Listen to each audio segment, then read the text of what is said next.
Bapak, Ibu, dan saudara-saudariku yang terkasih dalam Tuhan kita Yesus Kristus, salam sejahtera untuk kita semua. Berkat Allah yang Maha Kuasa senantiasa menyertai kita. Hari Minggu tanggal 10 Juli tahun 2022 adalah hari Minggu biasa ke-15. Marilah kita mendengarkan dan merenungkan bacaan-bacaan kitab suci. Bacaan pertama dari kitab Ulangan pasal 30 ayat 10 sampai 14. Apabila engkau mendengarkan suara Tuhan Allahmu dengan berpegang pada perintah dan ketetapannya yang tertulis dalam kitab Taurat ini, dan apabila engkau berbalik kepada Tuhan Allahmu dengan segenap hatimu dan dengan segenap jiwamu. Sebab perintah ini yang kusampaikan kepadamu pada hari ini tidaklah terlalu sukar bagimu dan tidak pula terlalu jauh. Tidak di langit tempatnya, sehingga engkau berkata, siapakah yang akan naik ke langit untuk mengambilnya bagi kita dan mendengarkannya kepada kita, supaya kita melakukannya? Juga tidak di seberang laut tempatnya, sehingga engkau berkata, siapakah yang akan menyeberang ke seberang laut untuk mengambilnya bagi kita dan memperdengarkannya kepada kita, supaya kita melakukannya? Tetapi firman ini sangat dekat kepadamu, yakni di dalam mulutmu dan di dalam hatimu, untuk dilakukan. Demikianlah sabda Tuhan. Syukur kepada Allah.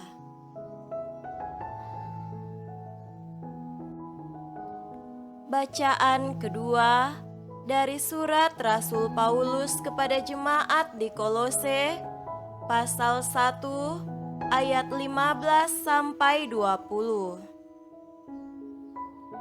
Ia adalah gambar Allah yang tidak kelihatan, yang sulung, lebih utama dari segala yang diciptakan, karena di dalam Dialah telah diciptakan segala sesuatu yang ada di sorga dan yang ada di bumi, yang kelihatan dan yang tidak kelihatan, baik singgasana maupun kerajaan, baik pemerintah maupun penguasa.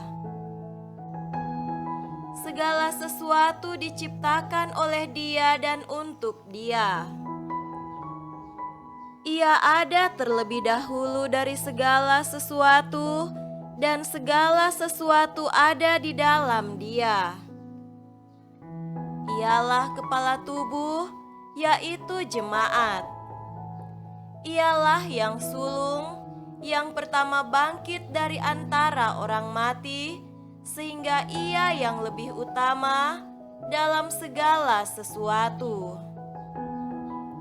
Karena seluruh kepenuhan Allah berkenan diam di dalam Dia, dan oleh Dialah Ia memperdamaikan segala sesuatu dengan dirinya, baik yang ada di bumi maupun yang ada di sorga, sesudah Ia mengadakan pendamaian oleh darah salib Kristus.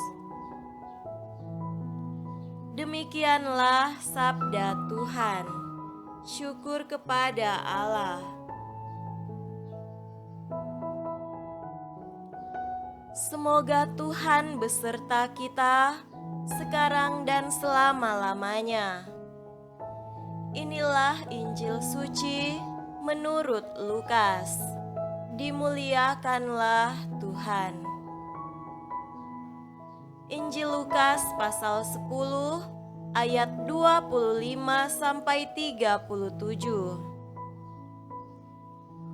Pada suatu kali berdirilah seorang ahli Taurat untuk mencobai Yesus, katanya, "Guru, apa yang harus kuperbuat untuk memperoleh hidup yang kekal?" Jawab Yesus kepadanya, "Apa yang tertulis dalam hukum Taurat? Apa yang kau baca di sana?"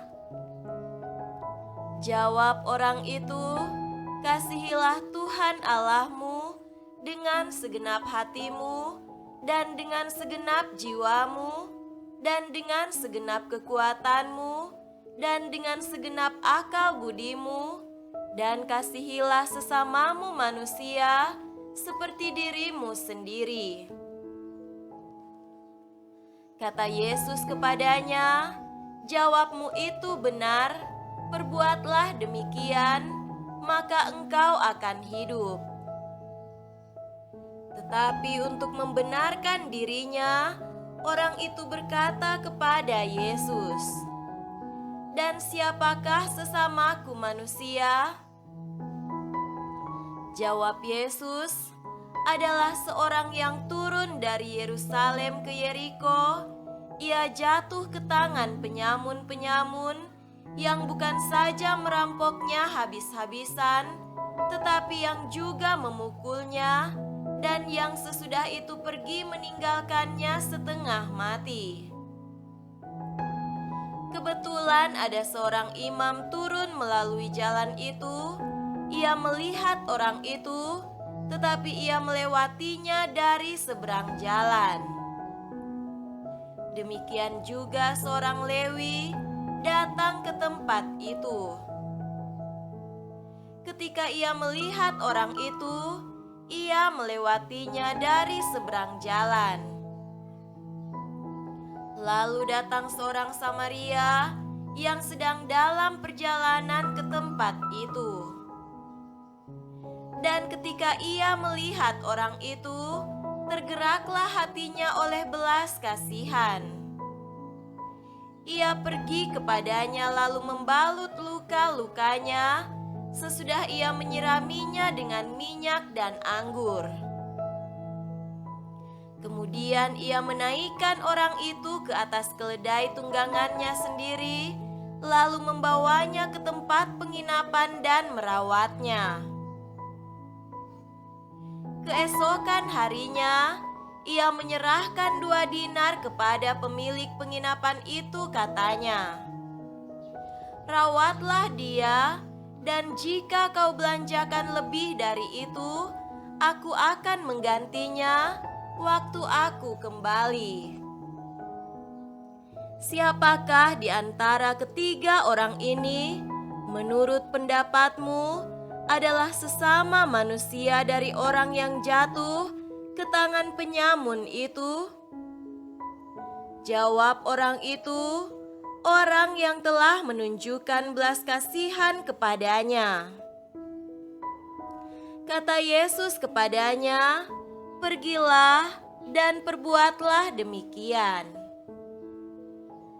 Demikianlah sabda Tuhan. Terpujilah Kristus.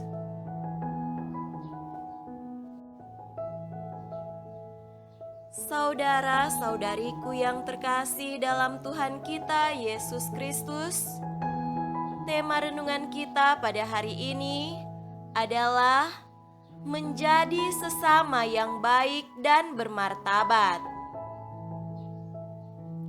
Sabda Tuhan pada hari Minggu ini berbicara tentang hal menjadi sesama yang baik. Menjadi sesama bagi orang di sekitar kita berarti menjadi tanda kehadiran Allah bagi sesama.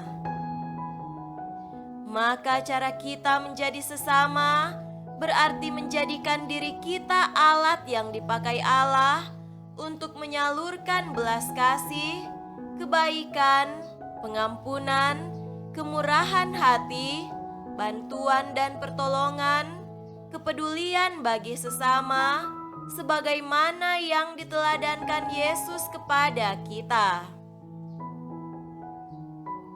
Secara nyata hal itu ditampilkan dalam bacaan Injil Lukas pada hari ini, yakni tentang pelajaran bagaimana menjadi sesama bagi yang lain, termasuk bagi orang yang berasal dari luar lingkungan keluarga, kelompok, suku, dan agama. Seorang ahli Taurat untuk mencobai Yesus bertanya kepadanya tentang siapakah sesamaku manusia. Yesus tak memberikan jawaban abstrak atau konseptual. Ia memberikan suatu contoh tentang kisah seorang Samaria yang baik hati. Saudara-saudariku terkasih, dalam perumpamaan tentang seorang Samaria yang baik hati, diceritakan tentang seorang yang melakukan perjalanan turun dari Yerusalem ke Yeriko. Ia berjumpa dengan beberapa orang di perjalanan itu. Mereka yang dijumpainya itu memberi kita beberapa tipe sikap orang terhadap sesamanya. Saudara-saudariku terkasih, kalau ahli Taurat bertanya siapa sesamaku manusia, itulah jawabannya. Sesamaku bukan semata keluargaku, tetapi juga di luar keluargaku. Bukan semata dari kelompokku dan agamaku, tetapi juga bagi kelompok dan agama yang lain. Bukan saja para orang kaya atau terhormat, atau juga mereka yang telah berjasa bagi kita, atau yang layak dan menyenangkan kita, tetapi terutama bagi orang yang dirundung malang dan terpuruk karena kemiskinannya, yang berada dalam bahaya sakit, kelaparan, penindasan, keterkungkungan, ditelantarkan, dan yang jatuh dalam kelaparan dosa. Merekalah yang membutuhkan uluran tangan sesamanya. Apa yang dikatakan bacaan pertama hari ini, tetapi firman ini sangat dekat kepadamu, yakni di dalam mulutmu dan di dalam hatimu, untuk dilakukan, adalah pesan penting untuk mendengarkan sabda Tuhan, menyimpannya dalam hati dan melaksanakannya. Itulah undangan Musa pada saat ia mengumpulkan segenap orang Israel dengan pesan utama agar bertobat dan mendengarkan suara Tuhan serta melakukannya. Firman Tuhan bukan penghias agama, penyedap telinga dan penyejuk hati, tetapi harus membara dalam tindakan nyata, yakni mengasihi Allah dan sesama, sebagaimana yang dikatakan oleh ahli Taurat dalam bacaan Injil tadi. Firman Tuhan harus menjadi dasar seseorang menjadi sesama yang baik bagi orang lain. Saudara-saudariku yang terkasih, surat Paulus kepada jemaat di Kolose memberikan dasar yang lebih dalam lagi, yakni seseorang harus terlebih dahulu bersatu dengan Kristus di atas segala-galanya, bahkan di atas roh-roh dunia yang ditakuti oleh kekafiran orang Kolose.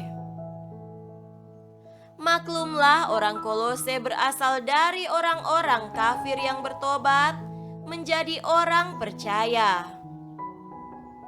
Pelbagai distorsi pandangan agamawi bercampur aduk antara kekafiran dan kekristenan.